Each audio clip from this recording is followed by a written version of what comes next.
We're here at the A-Class Worlds and we're going to have a little bit of a talk over the latest A-Class catamaran and help those people in the world that don't quite understand the way the few of things work and the way we've gone with the class. So here we have the 2022 A-Cat made by Exploder in Poland, and just a few of the things that we've done over the last couple of years. For those people interested in getting in the class, it's a great class to be in.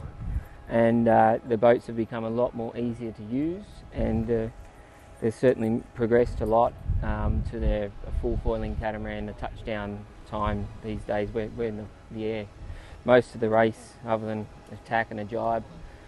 So here we have our centreboards, the latest centreboard. We call it a W board. It's still quite a good board. It's not that different to the Z27 that was out back in 2019, and also even in 2017 the Z22 is still a good board. They've just maximised the radiuses up the top are to maximise to when the board is down to meet the rules. We have a 2.3 maximum width, and we're getting this elbow very close to that now, and the lower tip is right on the 1.5, just safely in with a 5 or 6 mil.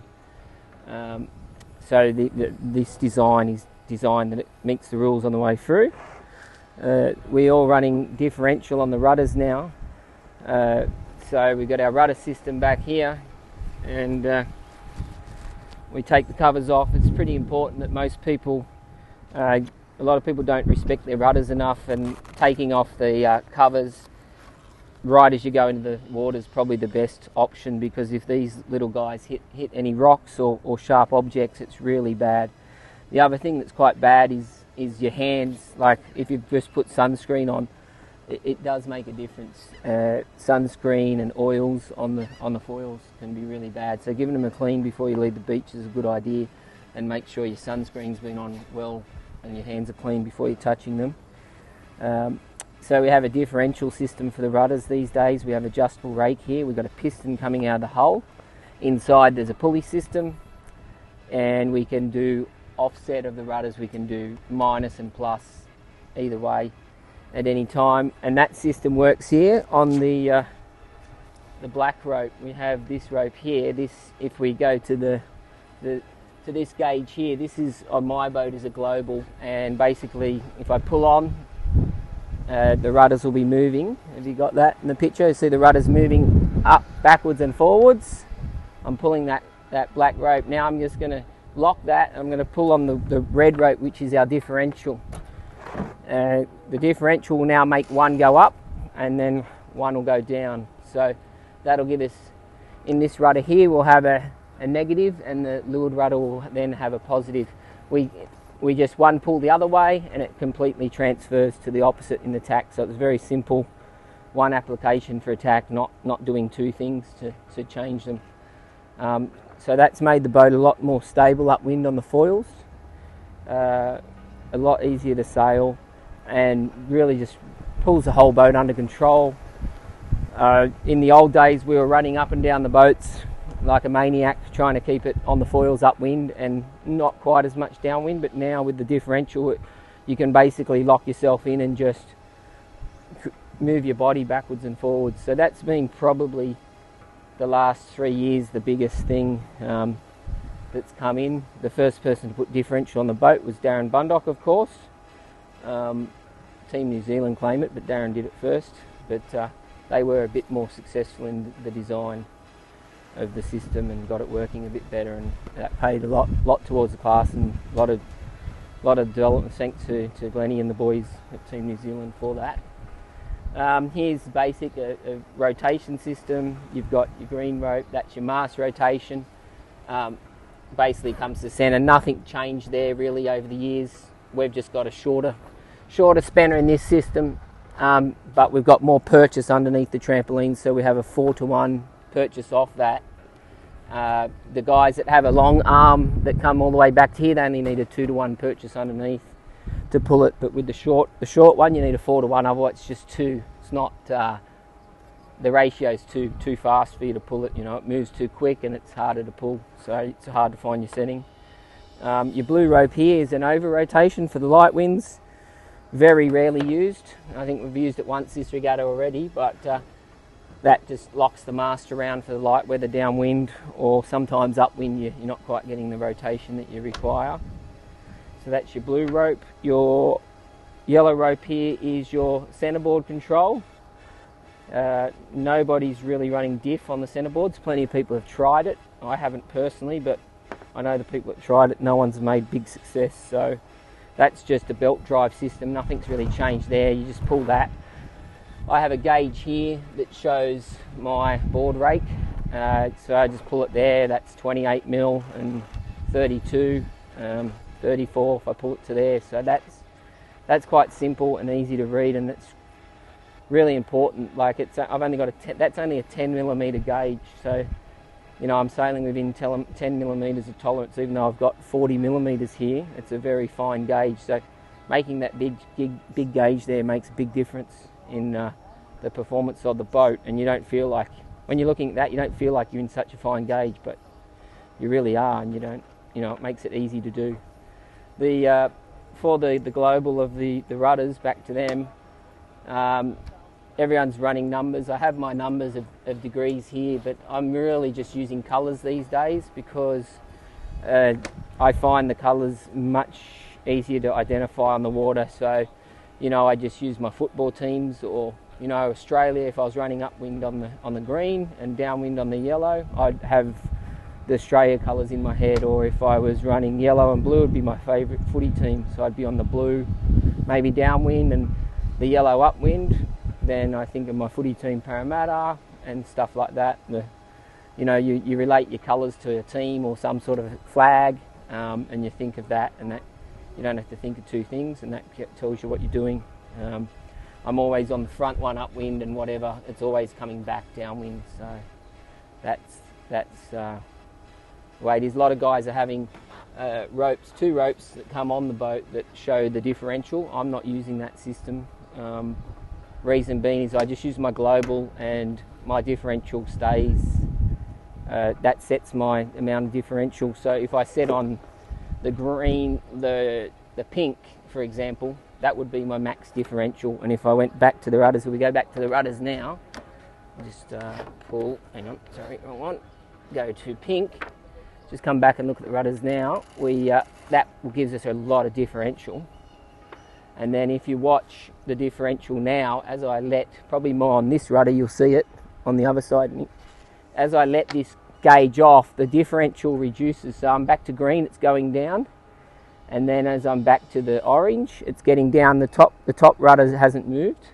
It's just reducing the lift off the bottom rudder. So therefore, every jibe I do, I don't have to look at the differential. I just pull maximum on the red, which is the diff, and then it automatically reduces itself. So if I'm going downwind on red, I pull the diff to max in the jibe, and then it just naturally comes off. So I don't have to judge my gauge.